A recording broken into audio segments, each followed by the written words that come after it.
Hello students, मैं मनोज प्रधान अपने YouTube channel प्रधान academy में आपका स्वागत करते हैं। आज हम आपके सामने सामाजिक विज्ञान विषय में इतिहास और नागरिक शास्त्र से संबंधित कुछ प्रश्न लेकर के आए हैं जो आपको काफ़ी उपयोगी साबित आपके लिए होगी। यह प्रश्न आपके लिए जीएस में भी काम करेगा, जो आरओ और एआरओ के एग्ज़ाम के लिए भी लाभदायक होगा। हम आइए सीधे प्रश्न की बात करते हैं। तो प्रश्न का एक है, तूतीनामा संस्कृत के किस ग्रंथ का फारसी अनुवाद है? विकल्प ए लीलावती, बी है रतिरहस्य, सी शुक सप्तति और डी है इनमें से कोई नहीं। इस प्रश्न का सही उत्तर है विकल्प सी शुक सप्तति। शुक सप्तति, जिसकी रचना चिंतामणि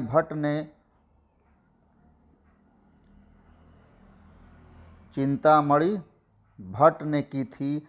इस संस्कृत ग्रंथ का अनुवाद ख्वाजा जियाउद्दीन नक्शबी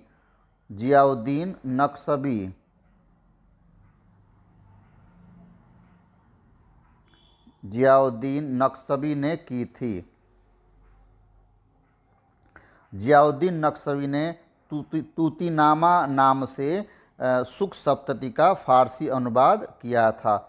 तो इस प्रश्न का सही उत्तर है विकल्प सी शुक सप्तति। अगला प्रश्न देखते हैं।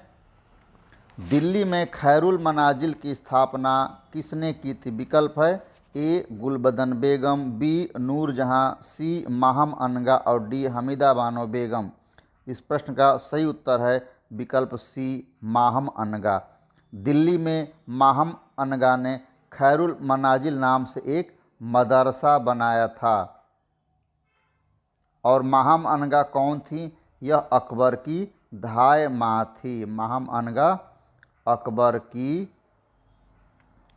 धाय माँ थी और इन्हें ही खैरुल मनाजिल नामक मदरसे की स्थापना दिल्ली में की थी। तो इस प्रश्न का सही उत्तर है विकल्प सी माहम अनगा। अगला प्रश्न देखिए। भास्कराचार्य की कृति लीलावती का फारसी अनुवाद किसने किया था? विकल्प ए फैजी, विकल्प बी अबुल फजल, विकल्प सी दारा सिको, विकल्प डी अल बरूनी। इस प्रश्न का सही उत्तर है विकल्प ए फैजी। फैजी और अबुल फजल दोनों अकबर के दरबार में थे और दारा सिको शाहजहां का पुत्र था जो है, इसलिए इस ग्रंथ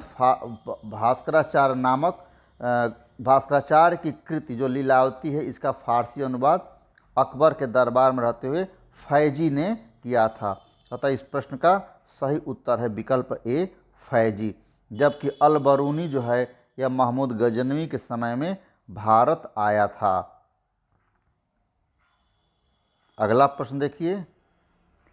निम्नलिखित में से किसने कांग्रेस के प्रारंभिक अधिवेशन को 3 दिवसीय तमाशा कहा था? विकल्प है A Lord Dufferin, B Lord Curzon, C Ashwini Kumar Dutt और डी रमेश चंद्र दत्त। इस प्रश्न का सही उत्तर है विकल्प सी अश्वनी कुमार दत्त।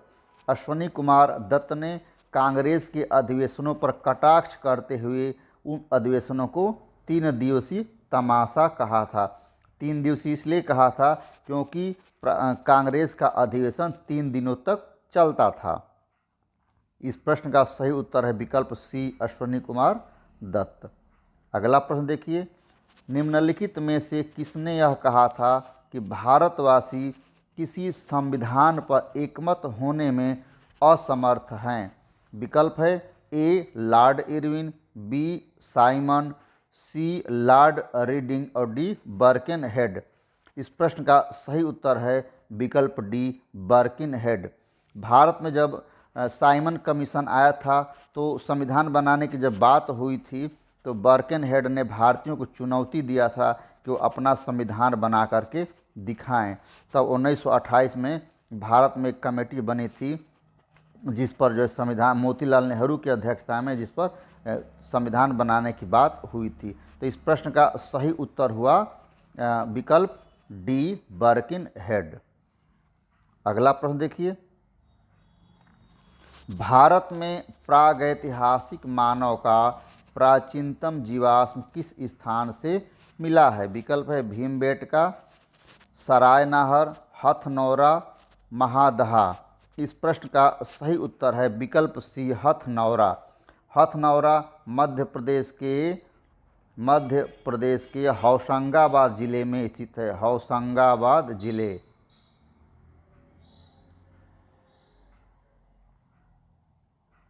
वहीं पर ही जो है हथनौरा नामक जगह से मानव की एक खोपड़ी मिली है, जो भारत में प्रागैतिहासिक मानव जीवाश्म का यह प्राचीनतम साक्ष्य है। तो इस प्रश्न का सही उत्तर है कि भारत में प्रागैतिहासिक मानव का जो प्राचीनतम जीवाश्म मिला है वह मिला है हथनौरा से, अतः विकल्प सी सही उत्तर है। अगला प्रश्न देखिए, किस वायसराय के कार्यकाल में श्वेत विद्रोह हुआ था? विकल्प है A Lord Curzon, B Lord Ripon, C Lord Minto, D Lord Hardinge. इस प्रश्न का सही उत्तर है विकल्प B Lord Ripon. Lord Ripon के समय में श्वेत विद्रोह हुआ था। अगला प्रश्न देखिए, किसने रामायण का फारसी में अनुवाद किया था? विकल्प है इनायत खां, इब्न हर करण, अब्दुल हमीद लाहौरी, शौकत अली। इस प्रश्न का सही उत्तर है विकल्प बी इब्न हर करण। इब्न हर करण ने रामायण का फारसी में अनुवाद किया था। अगला प्रश्न देखिए, भारतीय संविधान की प्रस्तावना की आधारशिला है? विकल्प ए क्रिप्स योजना, विकल्प बी माउंटबेटन योजना, विकल्प सी कैबिनेट मिशन योजना और विकल्प डी उद्देश्य प्रस्ताव। इस प्रश्न का सही उत्तर है विकल्प डी उद्देश्य प्रस्ताव। अगला प्रश्न देखिए, संविधान निर्मात्री सभा में उद्देश्य प्रस्ताव किसने प्रस्तुत किया था? विकल्प ए जवाहरलाल नेहरू, विकल्प बी डॉक्टर राजेंद्र प्रसाद, विकल्प सी डॉक्टर भीमराव अंबेडकर, विकल्प डी सरदार वल्लभ भाई पटेल। इस प्रश्न का सही उत्तर है विकल्प ए जवाहरलाल नेहरू। जवाहरलाल नेहरू ने ही भारतीय संविधान निर्मात्री सभा में उद्देश्य प्रस्ताव प्रस्तुत किया था। अगला प्रश्न है, संविधान सभा का प्रथम अधिवेशन कब हुआ था? विकल्प है ए 9 दिसंबर 1946, बी 11 दिसंबर 1946, सी 13 दिसंबर 1946 और डी 26 नवंबर 1949। इस प्रश्न का सही उत्तर है विकल्प ए 9 दिसंबर 1946। संविधान सभा के लिए जुलाई 1946 में चुनाव हुआ था और इसकी प्रथम बैठक 9 दिसंबर 1946 को हुआ था। इसमें जो है डॉक्टर सच्चिदानंद सिन्हा को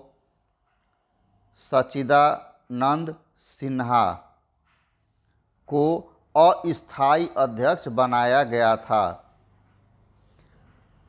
9 दिसंबर 1946 जो प्रथम बैठक हुई, इस बैठक में संविधान सभा का अस्थायी अध्यक्ष डॉक्टर सच्चिदानंद सिन्हा को बनाया गया। उसके बाद जो है 11 दिसंबर 1946 को डॉक्टर राजेंद्र प्रसाद को संविधान सभा का स्थायी अध्यक्ष बना दिया गया और आगे चलकर जब संविधान सभा को भंग किया गया तब डॉक्टर राजेंद्र प्रसाद को भारत का प्रथम राष्ट्रपति घोषित कर दिया गया।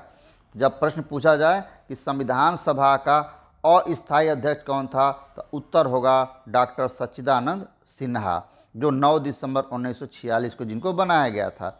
और पूछा जाए प्रश्न की संविधान सभा का स्थायी अध्यक्ष कौन था, तो उत्तर होगा डॉक्टर राजेंद्र प्रसाद। इस प्रश्न का सही उत्तर है प्रथम अधिवेशन, ये हुआ था 9 दिसंबर 1946। विकल्प ए सही उत्तर है। अगला प्रश्न देखिए, भारतीय संविधान के किस अनुच्छेद में सिखों द्वारा कृपाण धारण करना धार्मिक स्वतंत्रता का अंग माना गया है? विकल्प है ए अनुच्छेद 25, बी अनुच्छेद 26, सी अनुच्छेद 27 और डी अनुच्छेद 29। इस प्रश्न का सही उत्तर है विकल्प ए अनुच्छेद 25। अनुच्छेद 25 में धार्मिक स्वतंत्रता का अधिकार है और धार्मिक स्वतंत्रता के तहत सिखों को कृपण धारण करने की स्वतंत्रता दी गई है। अगला प्रश्न देखिए, भारतीय संविधान में शामिल समवर्ती सूची किस देश से लिया गया है? इस प्रश्न का सही उत्तर है विकल्प देखिए पहले कनाडा, इटली, ऑस्ट्रेलिया और अमेरिका। तो इस प्रश्न का सही उत्तर होगा विकल्प सी ऑस्ट्रेलिया। ऑस्ट्रेलिया से समवर्ती सूची भारतीय संविधान में शामिल किया गया है। जबकि हम बात करें क्या नाम है कनाडा से, तो कनाडा से भारत में संघीय व्यवस्था लागू किया गया। क्या कनाडा से भारत में क्या लागू किया गया? संघीय व्यवस्था। यह अक्सर एग्जाम में पूछा जाता है कि भारतीय संविधान में जो संघीय व्यवस्था किस देश से लिया गया है, तो उत्तर होता है कनाडा से। अमेरिका की बात करें तो अमेरिका से हमारे संविधान में प्रस्तावना के शब्द लिए गए हैं। प्रस्तावना के शब्द और इसके साथ ही न्यायिक पुनर्विलोकन। तो अमेरिकी संविधान से न्यायिक पुनर्विलोकन और प्रस्तावना के शब्द लिए गए हैं। तो इस प्रश्न का सही उत्तर क्या हुआ? इस प्रश्न का सही उत्तर हो गया आपका कि समवर्ती सूची में शामिल किया गया है यह आपका ऑस्ट्रेलिया से। तो विकल्प सी यानी कि भारतीय संविधान में जो समवर्ती सूची शामिल किया गया वह है ऑस्ट्रेलिया से। अगला प्रश्न देखिए, भारत सरकार को कानूनी विषयों पर सलाह कौन देता है? विकल्प है ए महाधिवक्ता, बी महान्यायवादी, सी विधि आयोग का अध्यक्ष, डी उच्चतम न्यायालय का मुख्य न्यायाधीश। इस प्रश्न का सही उत्तर है विकल्प बी महान्यायवादी। जब हम केंद्र सरकार की बात करते हैं तो वहाँ पर महान्यायवादी भारत सरकार को कानूनी विषयों पर सलाह देता है, और जब राज्य सरकार की बात करें तो वहाँ पर महाधिवक्ता राज्य में होता है जो राज्य सरकार को कानूनी विषय पर सलाह देता है। तो इस प्रश्न का सही उत्तर है विकल्प बी महान्यायवादी। अब अगले प्रश्न पर आने से पहले एक रिक्वेस्ट है कि आप लोग इस वीडियो को पूरा देखें, सब्सक्राइब करें, लाइक करें और दोस्तों मित्रों को शेयर करें, और अच्छा लगे तो इसको कमेंट बॉक्स में भी इस पर ज़रूर कमेंट लिखें। अगला प्रश्न देखिए, भारत में पंचायती राज सेवा के निर्माण की सिफारिश किसने की थी? विकल्प है राजा मन्नार समिति, अशोक मेहता समिति, सरकारिया समिति, राकेश मेहता समिति। इस प्रश्न का सही उत्तर है अशोक मेहता समिति। इनकी सिफारिश पर भारत में पंचायती राज सेवा निर्माण की व्यवस्था लागू हुई थी। अगला प्रश्न देखिए, प्रवर समिति में संयुक्त रूप से कुल कितने सदस्य होते हैं? विकल्प है ए 40, बी 45, सी 50 और डी 55। इस प्रश्न का सही उत्तर है विकल्प बी 45। प्रवर समिति में लोकसभा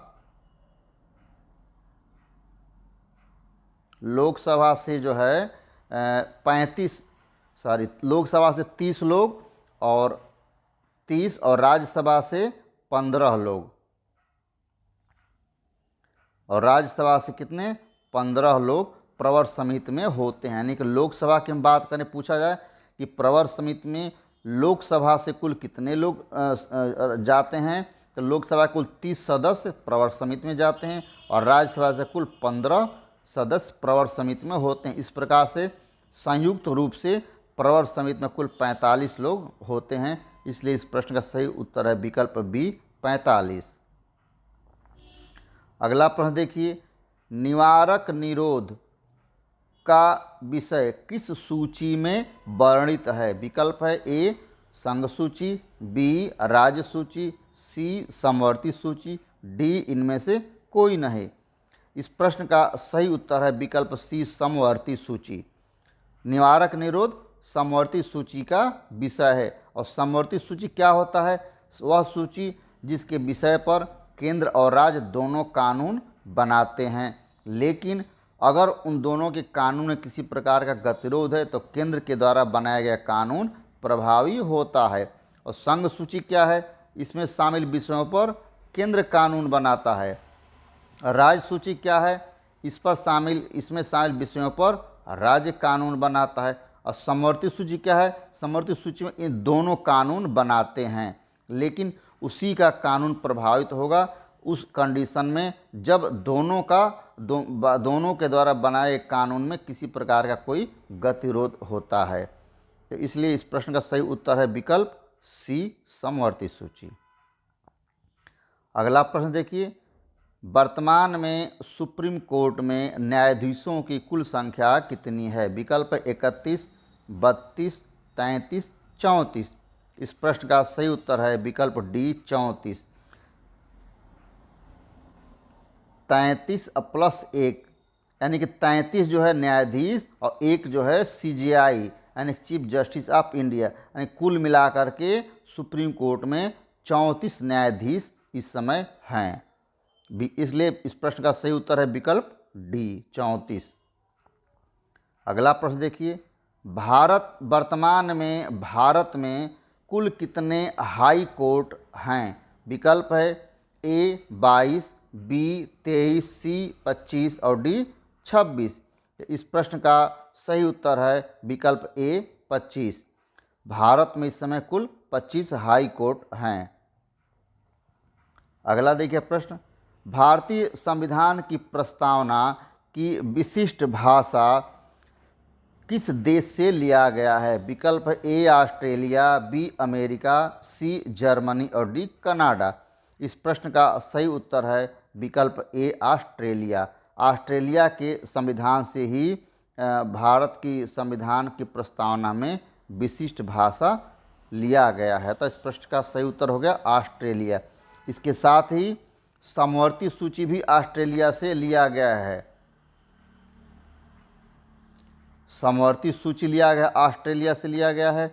कनाडा से संघीय व्यवस्था लिया गया है और जर्मनी से आपातकाल लिया गया। अमेरिका से न्यायिक पुनर्विलोकन और प्रस्तावना के शब्द, जो प्रस्तावना के शब्द है ना, हम भारत के लोग, यह अमेरिका से लिया गया है। लेकिन इस प्रश्न में पूछा गया क्या कि इस प्रस्तावना की विशिष्ट भाषा किस देश से लिया गया? तो वह लिया गया ऑस्ट्रेलिया से। अतः इस प्रश्न का सही उत्तर क्या है? ऑस्ट्रेलिया है। विकल्प ए सही उत्तर है। अगला प्रश्न देखिए, भारतीय संविधान में विधि द्वारा स्थापित प्रक्रिया किस देश से लिया गया है? विकल्प है A Japan, B Germany, C Ireland और डी ब्रिटेन। तो इस प्रश्न का सही उत्तर है विकल्प ए जापान। जापान से ही भारतीय संविधान में विधि द्वारा स्थापित प्रक्रिया जैसा वाक्य लिया गया है। और उसके बाद देखिए ब्रिटेन से क्या लिया गया? संसदीय व्यवस्था। ब्रिटेन से भारतीय संविधान में क्या लिया गया? संसदीय व्यवस्था लिया गया है। और जर्मनी से बता दिए आपातकाल लिया गया है। जापान से विधि द्वारा स्थापित प्रक्रिया लिया गया है। तो अतः इस प्रश्न का सही उत्तर है विकल्प ए जापान। और आयरलैंड से क्या लिया गया? नीति निर्देशक तत्व। आयरलैंड से हमारे देश के संविधान में नीति निर्देशक तत्व लिया गया है। अतः इस प्रश्न का सही उत्तर हो गया विकल्प ए जापान। अगला प्रश्न देखिए, किस संविधान संशोधन द्वारा भूतपूर्व देशी रियासतों के शासकों का प्रीवी पर्स समाप्त कर दिया गया? विकल्प है विकल्प ए 24वें संशोधन, 25वें संशोधन, 26वें संशोधन, 27वें संशोधन। इस प्रश्न का सही उत्तर है विकल्प सी 26वें संशोधन। 26वें संशोधन के माध्यम से जो है भूतपूर्व देशी रियासतों के शासकों का प्रीवी पर समाप्त कर दिया गया। अतः इस प्रश्न का सही उत्तर है विकल्प सी। अगला प्रश्न देखिए, नेचुरल हिस्ट्री किस भाषा में लिखा गया ग्रंथ है? विकल्प है ए लैटिन भाषा, बी यूनानी भाषा, सी ईरानी भाषा और डी अंग्रेजी भाषा। इस प्रश्न का सही उत्तर है विकल्प ए लैटिन भाषा। नेचुरल हिस्ट्री प्लिनी ने लिखा था। नेचुरल हिस्ट्री किसने लिखा है? प्लिनी ने लिखा था लैटिन भाषा में। अगला प्रश्न देखिए, जियोग्राफी किसके द्वारा लिखी गई पुस्तक है? ए स्ट्रेबो, बी प्लिनी, सी मेगास्थनीज और डी डायोडोरस। इस प्रश्न का सही उत्तर है विकल्प ए स्ट्रेबो। स्ट्रेबो ने जियोग्राफी लिखी, प्लिनी ने नेचुरल हिस्ट्री लिखी।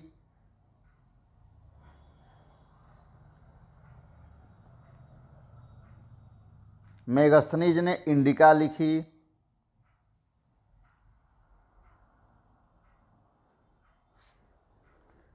तो इस प्रश्न का सही उत्तर है विकल्प ए स्ट्रेबो। अगला प्रश्न देखिए, किस यात्री को तीर्थयात्रियों का राजकुमार कहा गया है? तो विकल्प है ए फाहियान, बी ह्वेनसांग, सी मेगास्थनीज और डी टालमी। इस प्रश्न का सही उत्तर है विकल्प बी ह्वेनसांग। ह्वेनसांग को तीर्थयात्रियों का राजकुमार कहा गया है। और ह्वेनसांग जो है हर्षवर्धन के समय में भारत आया था। हर्षवर्धन के समय में भारत आया था। फाहियान यह चंद्रगुप्त द्वितीय के समय में भारत आया था। यह चंद्रगुप्त द्वितीय के समय में भारत आया था। मेगास्थनीज की हम बात करें तो यह चंद्रगुप्त मौर्य के राज दरबार में यूनान का राजदूत था। चंद्रगुप्त मौर्य। तो फाहियान चंद्रगुप्त द्वितीय गुप्त वंश का राजा था, उसके समय भारत आया था। चीन का नागरिक था फाहियान। ह्वेनसांग भी चीन का नागरिक था, यात्री था, बौद्ध, दोनों ही बौद्ध धर्म से संबंधित थे। और ह्वेनसांग हर्षवर्धन के समय भारत आया था। मेगास्थनीज चंद्रगुप्त मौर्य के समय में, जो मौर्य वंश का राजा था उसके समय में मेगास्थनीज यूनान का राजदूत बन करके भारत आया था। लेकिन इसलिए इस तीर्थयात्रियों का राजकुमार किसे कहा गया है? इस प्रश्न का सही उत्तर है विकल्प बी ह्वेनसांग। तो इस वीडियो को बच्चों पूरा देखिए और उसके बाद अच्छा लगे तो कमेंट बॉक्स में कमेंट भी ज़रूर करिए। इसको फिर लाइक करिए और शेयर करना ना भूलिए और सब्सक्राइब भी करिए और साथ ही कमेंट भी करिए, जिससे हमको अगला वीडियो बनाने में हमको प्रेरणा मिले। धन्यवाद।